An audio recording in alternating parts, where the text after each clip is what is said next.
Overseas Ministries.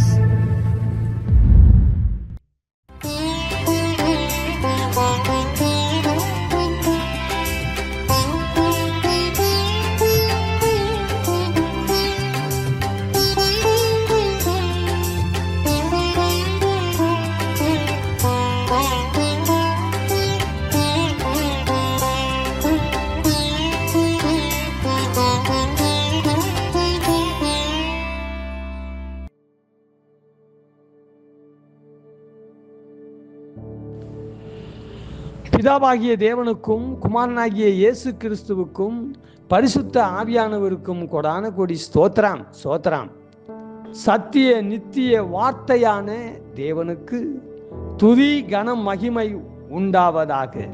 God குர்சிஸ் மினிஸ்ட்ரியை இயக்கி வரும் இயக்குனரும் போதகருமாகிய டாக்டர் தாமஸ் செல்லையா அவர்களை தேவன் சம்பூர்ண ஆசீர்வாதத்திலே நடத்தி உயர்த்துவாராக. ஆமேன்.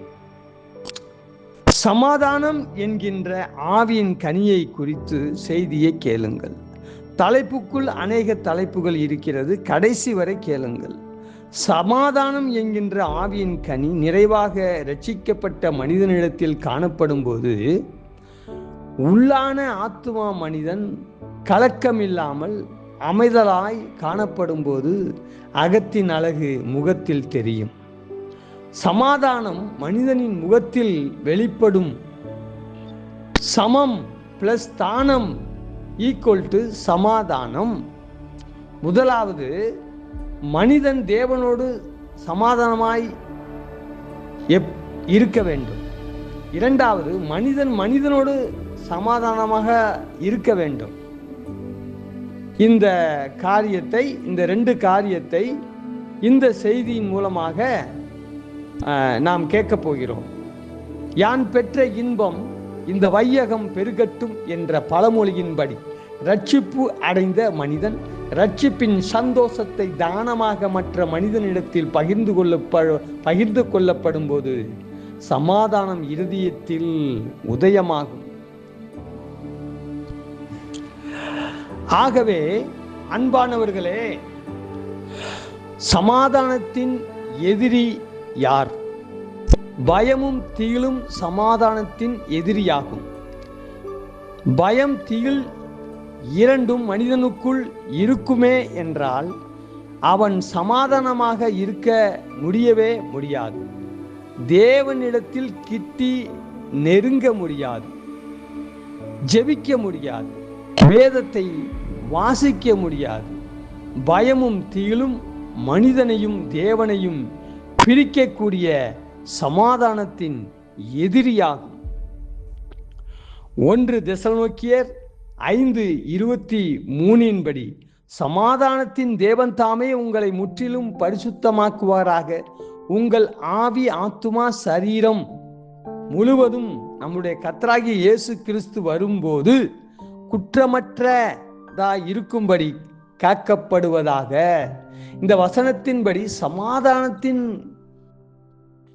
தேவனோடு ஆவிக்குரிய மனிதன் சமாதானமாய் இருந்தால் அவனுக்குள் இருக்கும் ஆவி ஆத்துமா சரீரம் தேவ சமாதானத்துக்குள் கலிகூறும். மனிதன் வாழ்வதே ஆவி ஆத்துமா சரீரம் ஈடேறத்தான் வாழ்கின்றோமே தவிர பொன் பொருள் கரன்சி இவைகளுக்காக வாழவில்லை.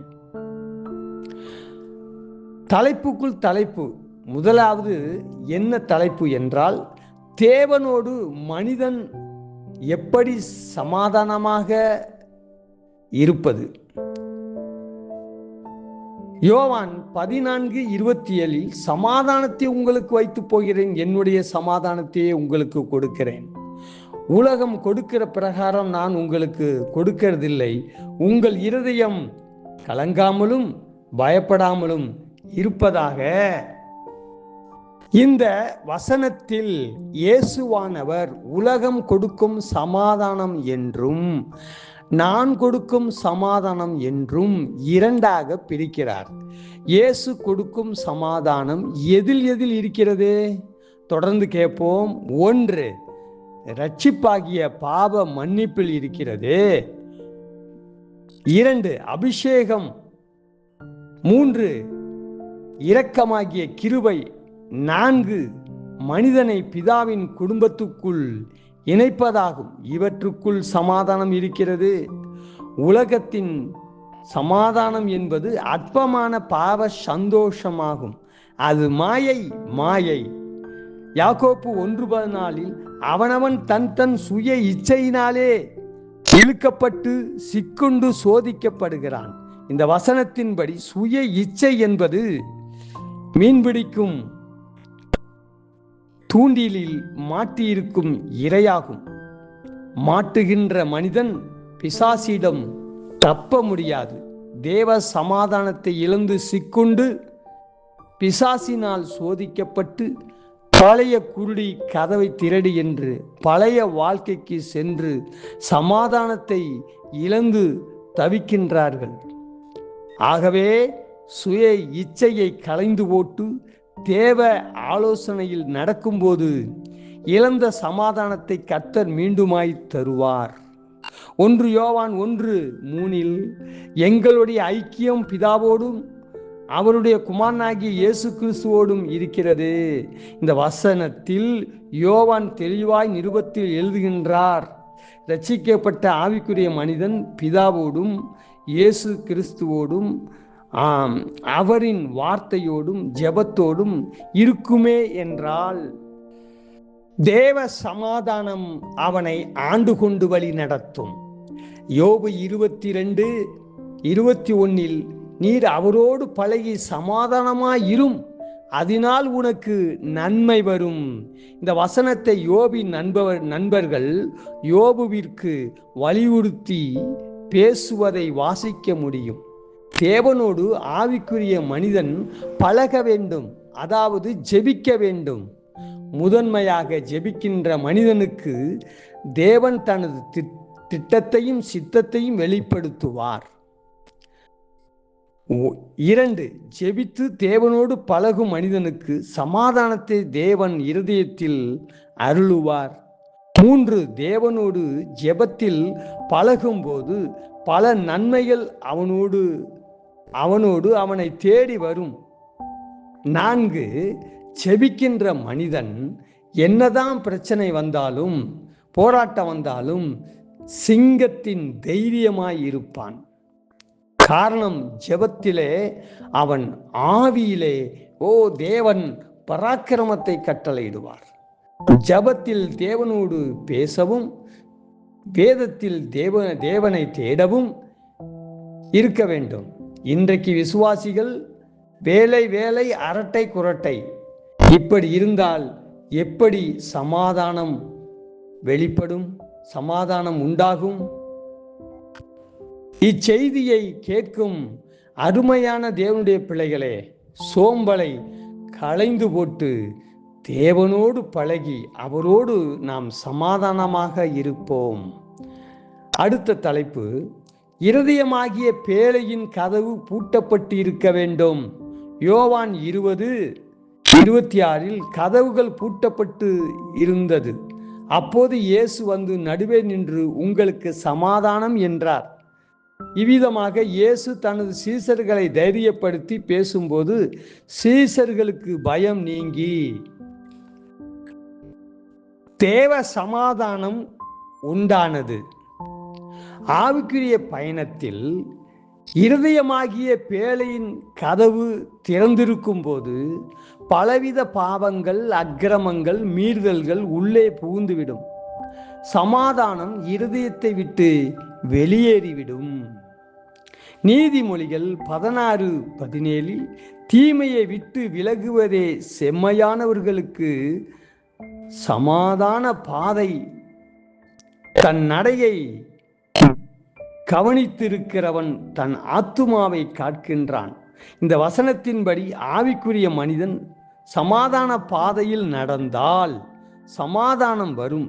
தீமை என்பது கரடு முரடான மேடு பள்ளம் நிறைந்ததாகும். நானே வழியும் நானே சத்தியமும் ஜீவனுமாய் இருக்கிறேன் என்பதே இயேசுவின் போதனையாகும். இயேசுவின் வழி ஒன்றே சமாதான பாதையாகும்.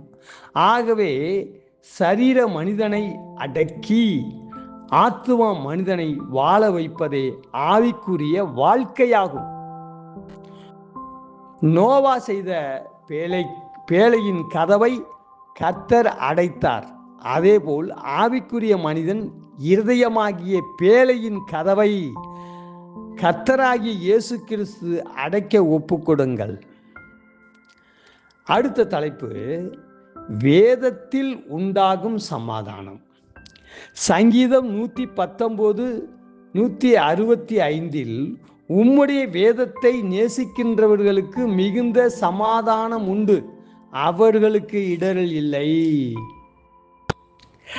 இந்த சங்கீத வார்த்தையின்படி நாள்தோறும் வேதத்தை வாசித்து நேசித்து வாழ பழகி கொள்ளும் போது எங்கே சமாதானம் கிடைக்கும் என்று தேடி அலைய வேண்டிய அவசியமில்லை.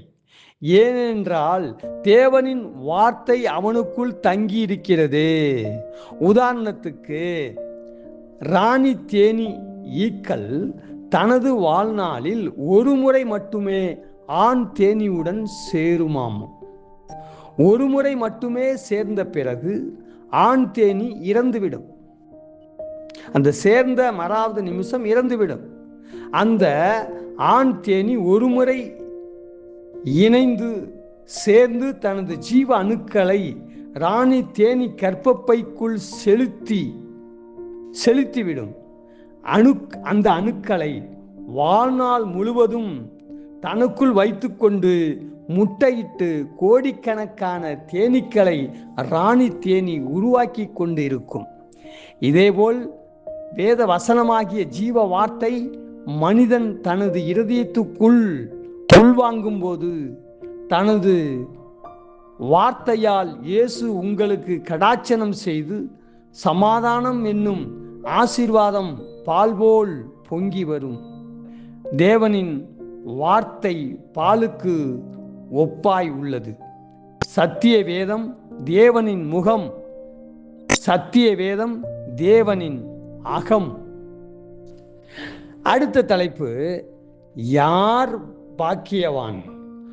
மத்தேயு 5:9 சமாதானம் பண்ணுகின்றவர்கள் பாக்கியவான்கள், அவர்கள் தேவனுடைய புத்திரர்கள் எனப்படுவார்கள்.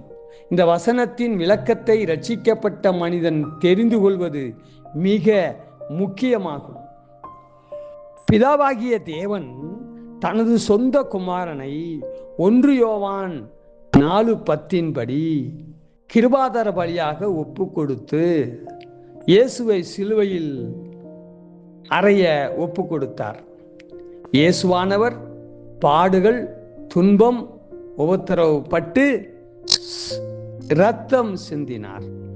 இதனை அறியாமலும் தெரிந்தும் தெரியாமலும் இரட்சிப்பை அலட்சியம் பண்ணும் மனிதன் மேல் யாராக இருந்தாலும் பிதாவானவர் கடும் கோபத்தில் காணப்படுவார். தேவ சமாதானமானது இரட்சிப்பு அடைந்தவர்கள் மேல் நிலை நிற்காது. ஆனால் இரட்சிப்பு அடையாமல் இருக்கின்றவர்கள் மேலே தேவ கோபம் நிலை நிற்கும். ஏனென்றால் அவர்கள் தேவனை சிலுவையில் அறைந்தவர்கள். அவர்கள் இரட்சிப்பு அடையாதவர்கள் இரட்சிப்பு அடையும் போது தேவன் அவர்கள் மேல் உள்ள கோபத்தை நீக்கி யோவான் 1:12 படி தனது பிள்ளையாக பிதாவானவர் ஏற்றுக்கொள்வார். பிதாவாகிய தேவனுக்கும் பாவியான மனுஷனுக்கும் ஞானஸ்நானத்தின் மூலமாக தேவனின் கோபம் தணிந்து பிதாவிற்கும் இரட்சிப்படைந்த மனிதனுக்கும் சமாதானம் உண்டாகிறது. இந்த சமாதானத்துக்கு காரணமான மனிதனே பாக்கியவான். ஆக ஊழியம் செய்யணும். பிதாவுக்கும் இரட்சிப்பு அடையாத மனுஷனுக்கும் ஒரு சுவிசேஷத்தை சொல்லி இரட்சிப்புக்குள்ளே நடத்த வேண்டும். இரட்சிப்புக்குள்ளே நடத்துகிறவனே பாக்கியவான். 2 தீமோத்தேயு 4:5 உன் ஊழியத்தை நிறைவேற்று என்ற வார்த்தையின்படி சுவிசேஷ ஊழியம் செய்ய வேண்டும். ஆகவே தேவனுடைய பிள்ளைகளே, சமாதானம் என்கின்ற ஆவியின் கனி உங்களுக்குள் முழுமை பெற்று காணப்படும் போது இயேசு கிறிஸ்துவின் 2ஆம் வருகையில் நீங்கள் இயேசுவானவரை சந்திக்க முடியும். ஆமேன். இதோ வழக்கத்தின்படி தலைப்புக்கு ஏற்றால் போல் ஒரு சிறு கவிதை. உலகத்தை தேடி ஓடினேன், சமாதானமே நீ ஒளிந்து கொண்டாய். உன்னை தேடி வாடினேன், நீ மறைந்து கொண்டாய். இயேசுவை தேடினேன், நீயோ அருகில் வந்தாய். என்னுள் இரட்சிப்பு பூத்தது, சமாதானமே நீ என் இருதயத்தில் வந்தாய். உலகத்தை தேடி ஓடினேன், சமாதானமே நீ ஒளிந்து கொண்டாய். உன்னை தேடி வாடினேன், நீ மறைந்து கொண்டாய். இயேசுவை தேடினேன், நீயோ அருகில் வந்தாய். என்னுள் இரட்சிப்பு பூத்தது, சமாதானமே நீ என் இருதயத்தில் வந்தாய். அடுத்து, வாவா சமாதானமே, நீ களங்கமில்லா வான் மேகமே. நீ வந்தால் தீரும் தாகமே, உன்னால் வாழ்க்கை இன்பராகமே. வாவா சமாதானமே, நீ கலக்கமில்லா வான்மேகமே. நீ வந்தால் தீரும் தாகமே, உன்னால் வாழ்க்கை இன்பராகமே. அன்புடன் பால் லிவிங்ஸ்டன். ஆமேன்.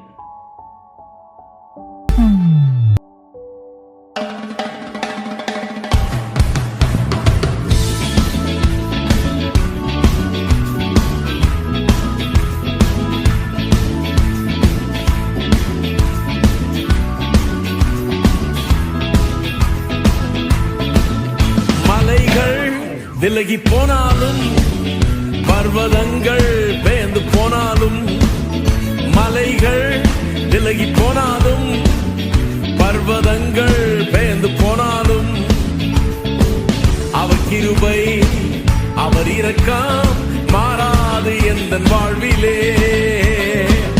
அவர் கிருபை அவர் இரக்கம் மாறாது எந்தன் வாழ்விலே. மலைகள் விலகி போனாலும் பர்வதங்கள் பெயர்ந்து போனாலும், மலைகள் விலகி போனாலும் பர்வதங்கள் பெயர்ந்து போனாலும், அவர் கிருபை அவர் இரக்கம் மாறாது எந்தன் வாழ்விலே. அவர் கிருபை அவர் இரக்கம் மாறாது எந்தன் வாழ்விலே. என்னை விட்டு விலகாத ஆண்டவர், என்னை ஒருபோதும் கைவிடாத சிநேகிதர். என்னை விட்டு விலகாத ஆண்டவர், என்னை ஒருபோதும் கைவிடாத சிநேகிதர். எனக்காக ஜீவன் தந்த ரட்சகர், என் வாழ்வில் என்று போதுமானவர். எனக்காக ஜீவன் தந்த ரட்சகர், என் வாழ்வில் என்று போதுமானவர். மலைகள் விலகி போனாலும் பர்வதங்கள் பெயர்ந்து போனாலும், மலைகள் விலகி போனாலும் பர்வதங்கள் பெயர்ந்து போனாலும், அவர் கிருபை அவர் இரக்கம் மாறாது எந்தன் வாழ்விலே. அவர் கிருபை அவர் இரக்கம் மாறாது எந்தன் வாழ்விலே.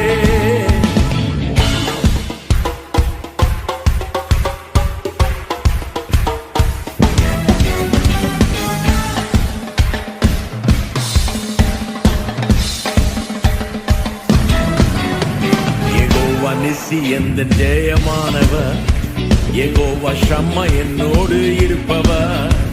யெகோவா நிசி எந்தன் ஜெயமானவர், யெகோவா ஷம்மா என்னோடு இருப்பவர். என் வாழ்வின் நம்பிக்கையானவர், என் வாழ்வில் என்று போதுமானவர். என் வாழ்வின் நம்பிக்கையானவர், என் வாழ்வில் என்று போதுமானவர். மலைகள் விலகி போனாலும் பர்வதங்கள் பெயர்ந்து போனாலும், மலைகள் விலகி போனாலும் பர்வதங்கள் பெயர்ந்து போனாலும், அவர்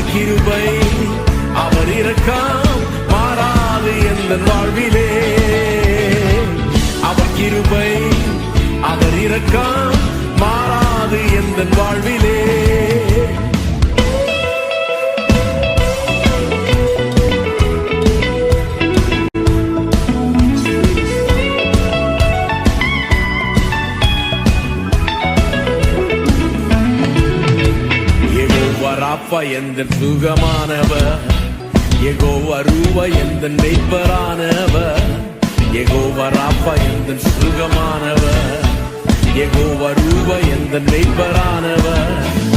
வழுவாமல் என்னை என்று காப்பவர், என் வாழ்வில் என்று போதுமானவர். வழுவாமல் என்னை என்று காப்பவர், என் வாழ்வில் என்று போதுமானவர்.